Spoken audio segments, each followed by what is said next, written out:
महाराष्ट्राच्या राजकारणात एक नाव असं होतं ज्याच्याशिवाय सत्तेचं कोणतंही समीकरण अगदी अपूर्ण होतं. ते नाव म्हणजे अजित पवार. त्यांची ताकद, त्यांचा दरारा आणि त्यांच्या मृत्यूभोवती असलेले एक मोठं गूढ. हा फक्त एक विमान अपघात होता की मग एक थंड डोक्याने केलेला खून? चला आपण मिळून या सगळ्या प्रकरणाच्या मुळाशी जाऊया. तारीख होती 28 जानेवारी 2026. महाराष्ट्राच्या इतिहासातला एक असा काळा दिवस ज्याने राज्याच्या राजकारणात एक अशी पोकळी निर्माण केली जी खरं तर कधीच भरून निघणार नाही.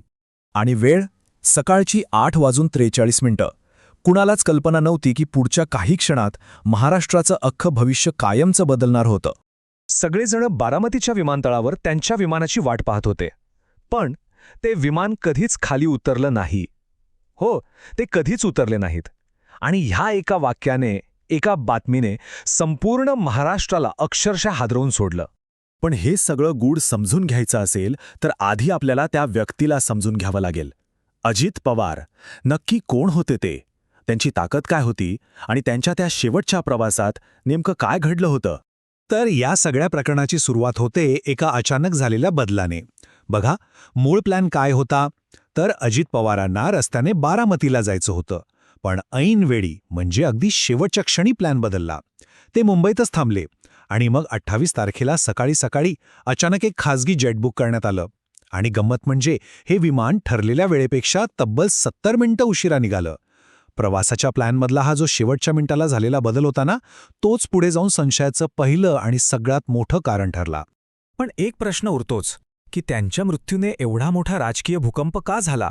याचं साधं सरळ उत्तर आहे, कारण ते फक्त एक नेते नव्हते. ते होते दादा. आणि दादा म्हणजे काय, त्यांची ताकद काय होती, हे समजून घेणं खूप महत्त्वाचं आहे. त्यांचा राजकीय प्रवास तसा खूप लहान वयातच सुरू झाला. ओळख तर होतीच शरद पवारांचे पुतणे म्हणून, पण त्यांनी स्वतःची एक वेगळी ओळख निर्माण केली. विचार करा, वयाच्या अवघ्या 22व्या वर्षी ते एका सहकारी साखर कारखान्याच्या संचालक मंडळावर निवडून आले. 1991 मध्ये तर बारामतीची लोकसभा सीट जिंकली. पण काकांसाठी, शरद पवारांसाठी ती जागा त्यांनी सोडून दिली. आणि त्यानंतर तब्बल 35 वर्ष बारामती विधानसभा मतदारसंघावर त्यांचं निर्विवाद वर्चस्व होतं. एकही निवडणूक ते हरले नाहीत, कधीच नाही. म्हणजे बघा, काका आणि पुतणे दोघेही पवार, राजकारणातली एक जबरदस्त शक्तिशाली जोडी. पण दोघांची काम करायची पद्धत अगदी टोकाची वेगळी होती. शरद पवार म्हणजे एक धोरणी, शांत डोक्याचे रणनीतिकार. तर अजित पवार ते होते एक प्रशासक, रोखठोक, स्पष्ट बोलणारे आणि घेतलेल्या निर्णयाची कठोरपणे अंमलबजावणी करणारे. या त्यांच्या स्वभावामुळेच ते अनेकदा वादातही सापडले. आणि याच स्वभावामुळे त्यांना सगळे दादा म्हणायचे. दादा हा शब्द फक्त मोठा भाऊ या अर्थाचा नाहीये. नाही, महाराष्ट्राच्या राजकारणात या शब्दाला एक वेगळंच वजन आहे. यात आदर आहे, दरारा आहे आणि सगळ्यात महत्त्वाचं निर्विवाद सत्ता आहे. त्यांची राजकीय ताकद किती होती याचा अंदाज हवा असेल तर फक्त एक आकडा पुरेसा आहे, 6. एकदा नाही, दोनदा नाही, तब्बल 6 वेळा ते महाराष्ट्राचे उपमुख्यमंत्री बनले. विचार करा, महाराष्ट्राच्या इतिहासात आजपर्यंत दुसरं कुणीही इतक्या वेळा या पदावर पोचलेलं नाही. हा एक रेकॉर्ड आहे. आणि हा रेकॉर्डच दाखवून देतो की त्यांची राजकीय पकड किती मजबूत होती. पण मग या इतक्या यशस्वी राजकीय प्रवासाला एक असं वळण आलं ज्याने फक्त पवार कुटुंबालाच नाही तर महाराष्ट्राच्या संपूर्ण राजकारणाला मुळापासून हादरून टाकलं. या भूकंपाची सुरुवात झाली नोव्हेंबर 2019 मध्ये. आठवत आहे तो पहाटेचा शपथविधी? भाजपसोबत फक्त 80 तासांचं सरकार बनवून त्यांनी संपूर्ण महाराष्ट्राला पहिला धक्का दिला. त्यानंतर आला जुलै 2023, जेव्हा त्यांनी थेट राष्ट्रवादी काँग्रेसमध्ये उभी फूट पाडली. आणि मग फेब्रुवारी 2024 मध्ये तर कळसच झाला. निवडणूक आयोगाने पक्षाचं नाव आणि चिन्ह दोन्ही त्यांच्या गटाला देऊन टाकलं. हा शरद पवारांसाठी सगळ्यात मोठा धक्का होता. पण थांबा, या सगळ्या राजकीय वादळात एक वेगळीच गोष्ट घडत होती. त्यांच्या मृत्यूच्या अगदी काही काळ आधी बातम्या येऊ लागल्या होत्या की दोन्ही पवार गटांमध्ये, काका आणि पुतण्यामध्ये पुन्हा एकत्र येण्यासाठी गुप्त चर्चा सुरू झाली आहे. म्हणजे जो वाद टोकाला गेला होता तो मिटण्याची एक शक्यता, एक आशा निर्माण झाली होती. आणि बरोबर याच पार्श्वभूमीवर जेव्हा आपण त्या विमान अपघाताकडे पाहतो तेव्हा मनात अनेक प्रश्न उभे राहतात. अजित पवारांची प्रचंड ताकद, त्यांचे राजकीय विरोधक, घरातला संघर्ष आणि त्याचवेळी सुरू झालेली सलोख्याची बोलणी, या सगळ्या गोष्टींमुळे हा फक्त एक अपघात होता यावर विश्वास ठेवणं खूप कठीण होऊन बसतं. आता आपण त्या प्रश्नांकडे येऊया जे आजही अनुत्तरित आहेत. प्रश्न पहिला, विमान लँड होण्याच्या अगदी शेवटच्या क्षणी ठरलेली धावपट्टी म्हणजे रनवे 29 वरून बदलून 11 का करण्यात आली?